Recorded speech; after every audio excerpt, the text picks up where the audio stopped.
Shalom, shalom, brothers and sisters in Messiah. Shalom, shalom to all my relatives and friends. And shalom, shalom to anyone who is listening to me. So today, I just want to continue in my wake up call message to speak about the Jubilee because of that dream vision that I had. This is the second part about the year of Yahweh release, remission, restoration, liberty, freedom, and Jubilee. So before I talk about the Jubilee, I just want to say a prayer to Elohim. So Almighty and Eternal Abba, Father, in Yeshua's name and authority, I come before your throne of grace. Thank you for your loving kindness and your tender mercies. Thank you for your forgiveness of all of our sins by the atoning sacrificial blood of Yeshua that delivers and purges us and washes us, cleanses us from all iniquity. We just praise and bless you, O Abba Yahweh Elohim, for all that your mighty and powerful right hand is doing all over your earth to bring the redemption and the restoration for all the 12 tribes of the children of Israel. O Abba Father, thank you for your word that is equated with your great and awesome name. Help me to speak only your words, O Abba Father, and none of mine. So I bless you and praise your holy name and thank you for all the help that you give to us all, physically, mentally, spiritually, emotionally, and psychologically. We praise you and we bless you in Yeshua's name and authority. Hallelujah. So yes, this second part is about Yahweh restoration, Yahweh's freedom, and the year of liberty and Jubilee. So the Jubilee is written about in a few different parts of the Bible. So this time I want to talk about the interpretation of the dream vision, because while researching about the coat in the dream, the coat was blue that the man was showing me and that I was trying to put clear masking tape on. So in biblical Hebrew and Greek, in doing the research for the interpretation, a coat can mean, so I'll just read the definition of the code that is in the Bible and in the Hebraic understanding. So in the Bible, the coat can be a tunic or a shirt-like linen garment. It can be a dress or a cover. A coat can be referring also to a coat of arms. It's a robe, or the coat could be clothing or garments. It could be a cloak that is like a mantle, but when it is sewn in the front, it takes on the shape and the form of a robe. So that could be the coat or the jacket when you research it in the Hebraic or in the Greek. It can be also in Hebrew. It is pronounced a coat is a kethonet. Kethonet, which can be referring to undergarments, or it can mean the priestly garments that Yahweh Elohim talked to us about in Exodus 28. So at this time, I just want to read a few verses from Exodus 28. So I'll be reading verse 4 in Exodus 28. It says, "And these are the garments which you shall make." A coat could be referring to the priestly garments that's written about all in chapter 28 of Exodus. So you can read all of Exodus 28 to understand about what Yahuwah Elohim is talking about. But I'm reading verse 4. "And these are the garments which they shall make: a breastplate and an ephod, a robe and an embroidered coat, a mitre and a girdle, and they shall make holy garments for Aaron your brother and his son, that they may minister to me in the priest's office. So you shall, and they shall take gold and blue and purple and scarlet and fine linen, and they shall make the ephod of gold, of blue, and of purple, of scarlet, and of fine twine linen with cunning work. So these are, this is about the priestly garment and the coat that is biblical, that Yahweh writes, tells about in Exodus 28, all of Exodus 28. And at verse 39 it says, and you shall embroider the coat of fine linen, and you shall make the mitre of fine linen, and you shall make the girdle of needlework. For Aaron's and his sons shall you make coats, and you shall make them girdles and bonnets, shall you make them for glory and for beauty.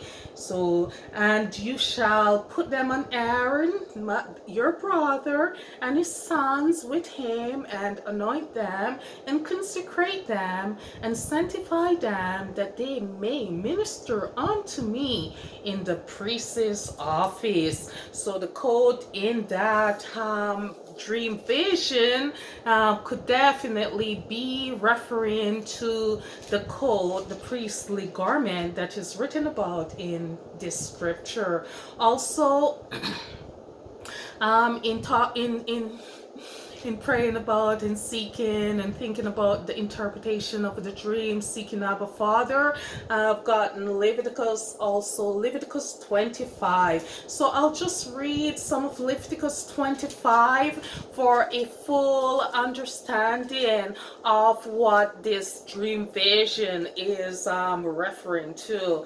So Abba Father says, Yahweh Elohim spoke to Moses in Mount Sinai, saying, speak unto the children of Israel, and say unto them, when you come into the land which I give you, then shall the land keep a Sabbath unto Elohim. 6 years you shall sow your field, and 6 years you shall prune your vineyard, and gather in the fruit thereof. But the 7th year shall be a Sabbath of rest unto the land, a Sabbath for Yahweh Elohim. You shall neither sow your field nor prune your vineyard. That which grows of its own accord of your harvest you shall not reap, neither shall you gather the grape of your vine and dress, for it is a rest for the land. And as we know, the land belonged to Elohim. It tells us that in Psalm 24 and also in Psalm 89 and many more places in the Bible.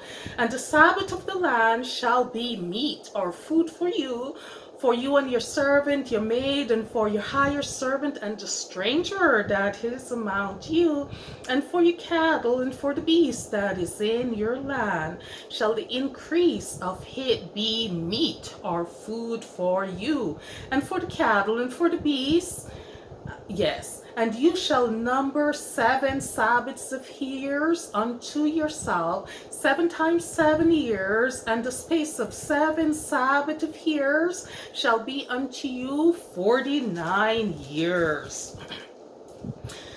Then shall you cause the trumpet. So I'm using my voice as a trumpet to speak about Yahuwah's Jubilee, just as I was shouting it in that dream vision all over the place.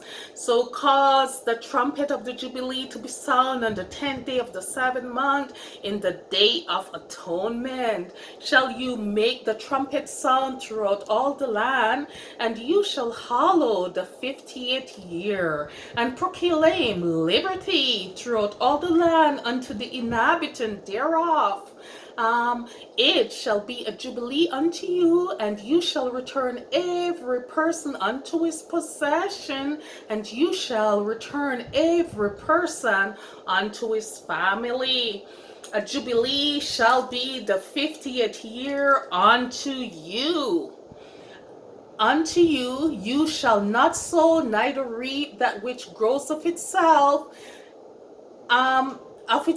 in it, nor gather the grape in it.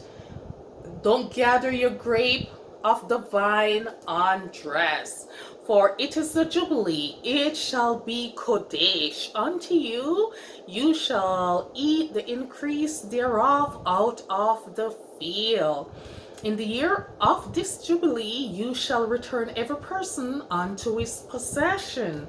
And if you sell anything to your neighbor, or buy anything of your neighbor's hand, you shall not oppress one another. Neighbors should not oppress neighbors. According to the number of the year of Jubilee, you shall buy of your neighbor, and according to the number of the year of the Jubilee, ye shall sell unto you. According to the multitude of the year shall you increase the price thereof, and according to the fewness of the year shall you diminish the price thereof. For according to the number of the years of the fruit does he sell unto you. You shall not therefore oppress one another, but you shall fear Yahweh Elohim. For I am Yahweh your Elohim, says the Mighty One. Wherefore you shall do my statutes and keep my judgments and do them, and you shall dwell in the land in safety. And the land shall yield her fruit, and you shall eat of your fill and dwell there safely. And you shall, but if you say, what shall we eat? What shall we eat the 7th year? Behold, we cannot sow, nor can we gather in our increase. Yahweh says, I'm going to command my blessing upon you in the 6th year, and it shall bring forth fruit for 3 years. Isn't that amazing? In the 6 years, you're gonna have so much, like Joseph had, that he had to put everything in storage. This is what Elohim will do when we, the 12th tribe of Israel, obey his words and his directive, his command about the year of Jubilee. I will command my blessing on you, and you shall sow the 8th year, and eat of the whole fruit until the 9th year. Until the fruit come in, shall you eat of the whole storage that you've put aside. And the land shall not be sold forever, for the land is Yahweh, Yahuwah Elohim. For the land is mine, for you are strangers and sojourners with me. And in all the land of your possession, you shall grant a redemption for the land. If your brother be waxed poor and has sold away some of his possession, and if any of his relative comes to redeem it, then he shall redeem that which his brother sold. And if the man have none to redeem it, he himself shall redeem it. Then let him count the years of the sale thereof, and restore the surplus unto the man to whom he sold it, that he may return unto his possession. But if he is not able to restore it to him, then that which is sold shall remain in the hand of him that has bought it until the year of Jubilee. And at the Jubilee it shall go out, and he shall return to his possession. And if a man sell a house in a walled city, then he may redeem it within a whole year after it's sold. Within a full year he may redeem the house. And if it be not redeemed within the space of a full year, then the house that is in the walled city shall be established forever to him that bought it throughout his generation. It shall not go out in the Jubilee. But the house of the villages which have no wall round about them shall be counted as fields of the country. They may be redeemed, and they shall go out in the Jubilee, notwithstanding the cities of the Levites and the houses of the city of their possession may the Levites redeem at any time. And if a person purchase of the Levites, then the house that was sold and the city of his possession shall go out in the year of Jubilee for the houses of the cities of the Levites or their possession among the children of Israel. But the field of the suburb of their cities may not be sold, for it is their perpetual possession. And if your brother be wax poor and fallen into decay with you, then you shall relieve him. Yes, though he be a stranger or a sojourner, that he may live with you. Take no usury of money from him. Don't take any increase, but fear Yahweh or Yahuwah Elohim, that your brother may live with you. You shall not give him your money at usury, nor lend him your victuals for increase. I am Yahweh your Elohim, which brought you forth out of the land of Egypt, to give you the land of Canaan, and to be your creator and your Elohim. And if your brother that dwell by you be wax poor, and be sold unto you, you shall not compel him to serve as a bond servant, but as an hired servant and as a sojourner. He shall be with you and shall serve you until the year of Jubilee. Then shall he depart from you, both he and his children with him shall return unto his own family, and unto the possession of his fathers shall he return, for they are my servants, says Yahweh Elohim, which I brought forth out of the land of Egypt. They shall not be sold as bond persons. Thou shalt not rule over him with rigor, but you shall fear the sovereign mastermind creator. So that is Leviticus 25. All of Leviticus 25 deals with Yahweh release, redemption, restoration, liberty, and freedom. So I suggest all my brothers and sisters, relatives and friends, and whomever is listening to me, you can read all of Leviticus 25 to get the full understanding of what Elohim is talking about. And now in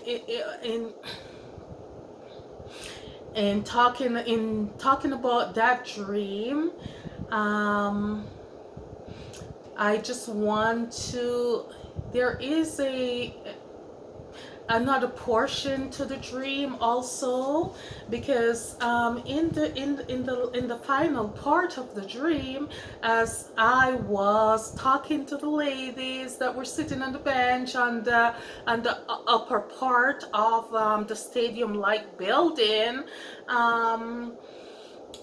we were walking.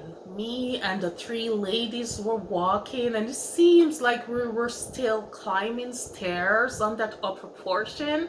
And in walking, we came to a church building, and there was a gathering going on at this church building, and there were people assembling and going into the church.